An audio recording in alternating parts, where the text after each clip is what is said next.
Halo teman-teman, perkenalkan saya Ignatius Purama Kimbul dengan NIM 2406100031. Saya mahasiswa Teknik Pertambangan Universitas Nusa Tendana semester 2. Di sini saya akan menjelaskan tentang X-ray fluorescence. Apa itu instrumen? Instrumen adalah alat pengukur yang menjadi faktor penting dalam penghimpun data yang diharapkan dalam suatu penelitian. Yang berikut pengertian kimia analitik. Kimia analitik merupakan salah satu cabang ilmu kimia yang mempelajari tentang pemisahan dan pengukuran unsur atau senyawa kimia. Dalam melakukan pemisahan atau pengukuran unsur atau senyawa kimia, memerlukan atau menggunakan metode analisis. Kimia analitik mencakup kimia analisis kualitatif dan kimia analitik kuantitatif. Analisis kualitatif menyatakan keberadaan unsur-unsur senyawa dalam sampel, sedangkan analisis kuantitatif menyatakan jumlah suatu unsur atau senyawa dalam sampel.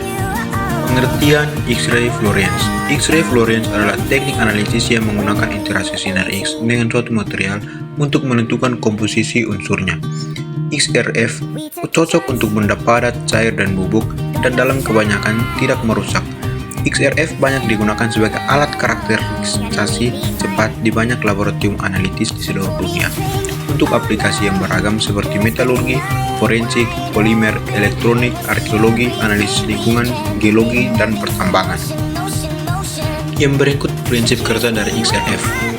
Yang pertama, menambahkan radiasi foton elektromagnetik ke dalam material yang diteliti. Yang kedua, radiasi elektromagnetik yang dipancarkan akan berinteraksi dengan elektron yang berada di kulit K suatu unsur. Dan yang ketiga, elektron berada di kulit K akan memiliki energi kinetik yang cukup untuk melepaskan diri dari ikatan inti sehingga elektron itu akan terpentar keluar. Teman-teman bisa lihat gambarnya. Yang berikut kelebihan dan kekurangan dari fitur XRF. Yang pertama, kelebihan: akurasi yang relatif tinggi, dapat menentukan unsur dalam material tanpa adanya standar, dan dapat menentukan kandungan mineral yang dalam bahan biologis maupun dalam tubuh secara langsung. Kekurangan dari XRF yang pertama, tidak dapat mengetahui senyawa apa yang dibentuk oleh unsur-unsur yang terkandung dalam material yang akan diteliti, dan yang berikut tidak dapat menentukan struktur dari atom yang terbentuk dari material itu. Yang berikut cara kerja dari XRF. Yang pertama, menggunakan sinar X dari tabung pembangkit sinar X untuk mengeluarkan elektron dari kulit bagian dalam untuk menghasilkan sinar X yang baru dari sampel yang sudah dianalisis. Yang kedua, untuk setiap atom dalam sampel, intensitas dari sinar X karakteristik tersebut sebanding dengan jumlah konsentrasi atom dalam sampel.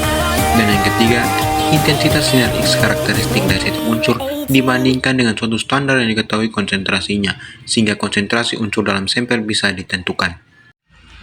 Kesimpulan yang bisa saya ambil dari X-ray fluorescence adalah XRF merupakan metode analisis berdasarkan pada radiasi sinar X yang diemisikan dari sampel yang sedang dianalisis. Metode ini dapat digunakan untuk mengidentifikasi dan menentukan konsentrasi senyawa dalam sampel dengan mengukur intensitas karakteristik emisi. Sekian penjelasan singkat dari saya tentang X-ray fluorescence. Sekian dan terima kasih. Assalamualaikum warahmatullahi wabarakatuh. Shalom, salve, om swastiastu, namo buddhaya, salam kebajikan.